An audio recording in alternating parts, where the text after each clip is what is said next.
Welcome, everyone. This is another short story with Johnny Alite over here.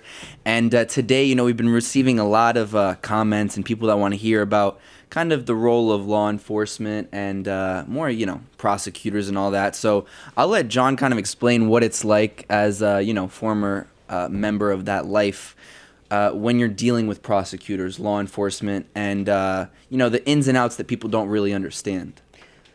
Well, let me start because I was watching Fox News the other day, and Black Lives Matter, the head of the organization was Hawk Newsome. And I listened to him talk, right? And with all the violence that's going on through some of this, he clarified something the other day that he's not behind the violence. He's just behind hoping there's change. And he articulated it well. Really, he's a gentleman, the way he spoke. And I think that sometimes what other guys are doing in the street carries some substantial negative connotation towards somebody that's really the leader or the head of the organization.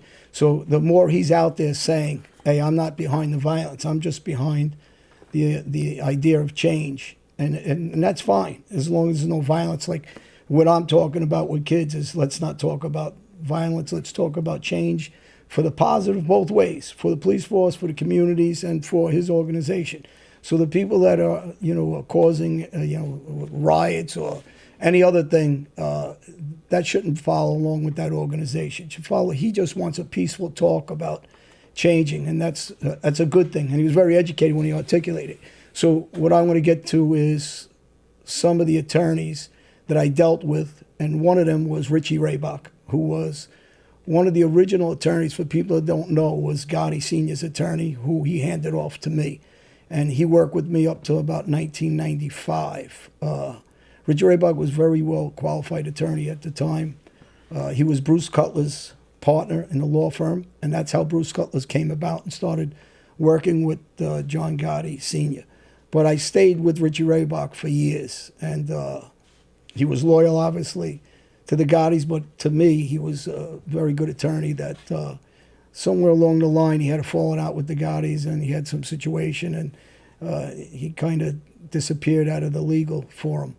But it was a good attorney. And one of the things he told me when we would talking through some of the cases I was involved in, and later on without him, and it always stuck in my crow, is when you have a prosecutor, and I'm going to intertwine all this, a prosecutor that, not just a police force or a mayor, but when you have prosecutors that are abusing their position, sometimes, that gets lost in some of these situations that kids are in or adults are in, or whether it's, a high-ranking official.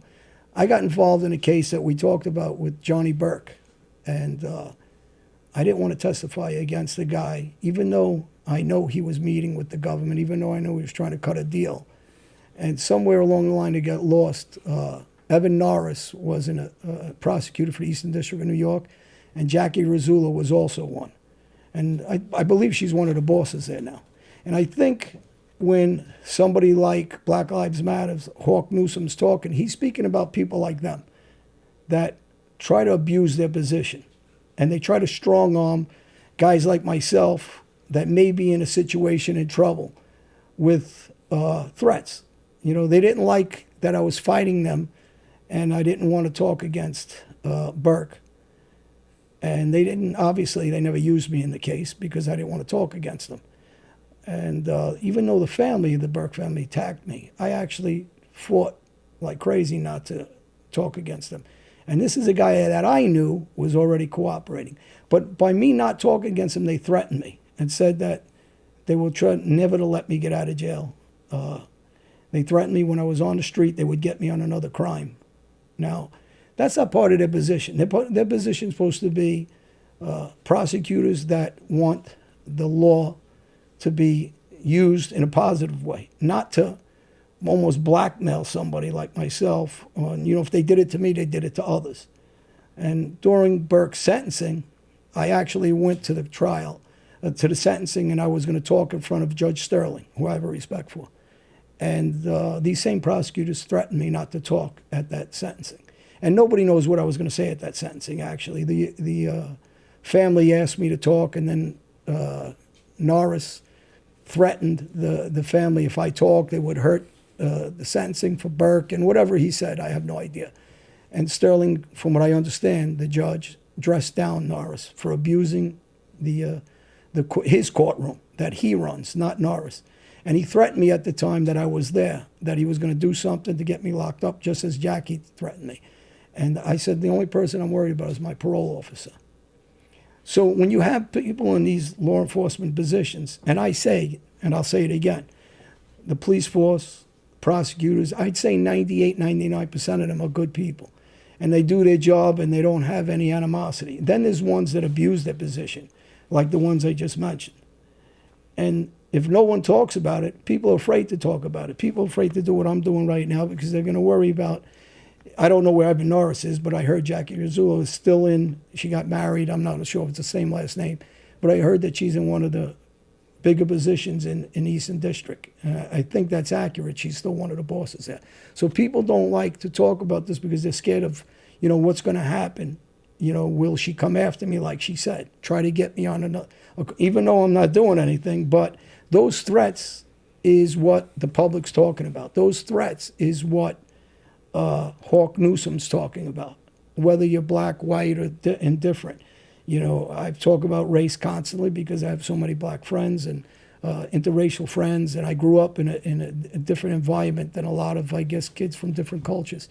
So, I believe in change, but I believe in doing it without the violence. I believe in doing it the right way, and I believe most of the police are okay, and I believe most of the prosecutors are okay. I was a criminal at one time. I deserved what I got. That doesn't mean I deserve to get beat up by the bad cops.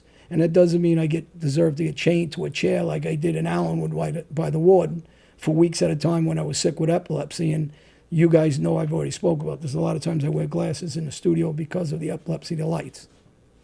But when you have prosecutors that are abusing that position and threatening guys like me, that's when guys that have a say, like Hawk Newsome, and they're out front talking about this. This is what needs to be changed.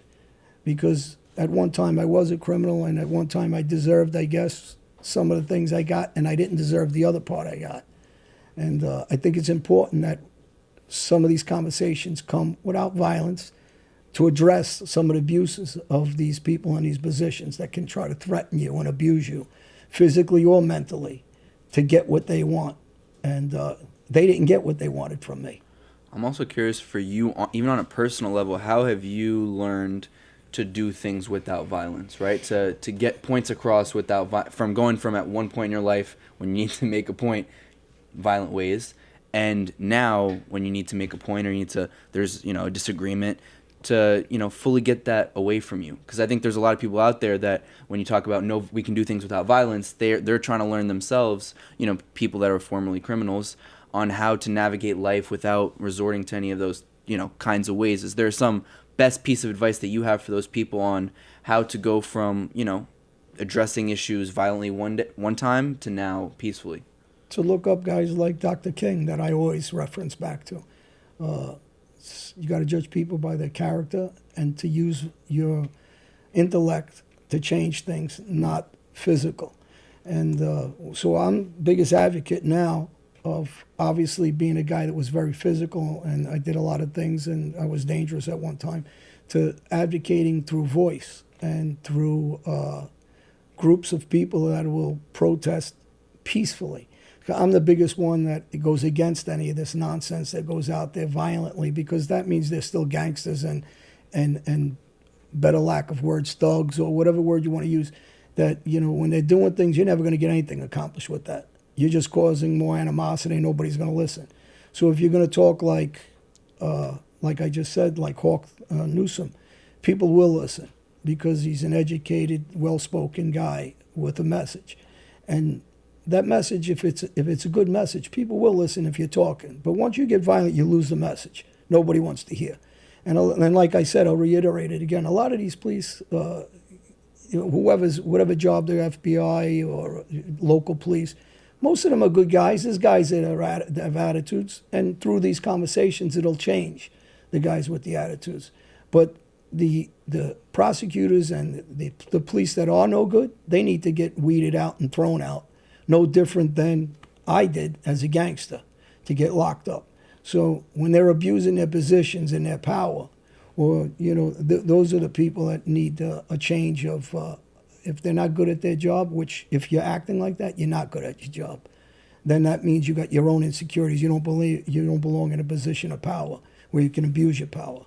And I think through all these town meetings and voices, and I think then you get to a positive, place in the world. But right now, I don't like some of the violence, and it's actually getting thrown back onto Hawk Newsome, because you got a lot of people that are flying under his flag that really aren't part of his movement, because his movement's peaceful.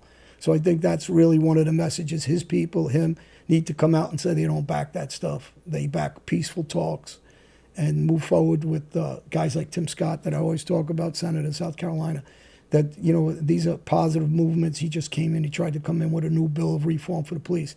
I think by talking, obviously, everything always gets accomplished. By violence, nothing gets accomplished but more violence. Beautiful. Thank you. Thank you. Another episode of Appreciate it. Short Stories with John Alite. Please make sure you've subscribed to the channel and our subscriber-only channel on crimeflick.com.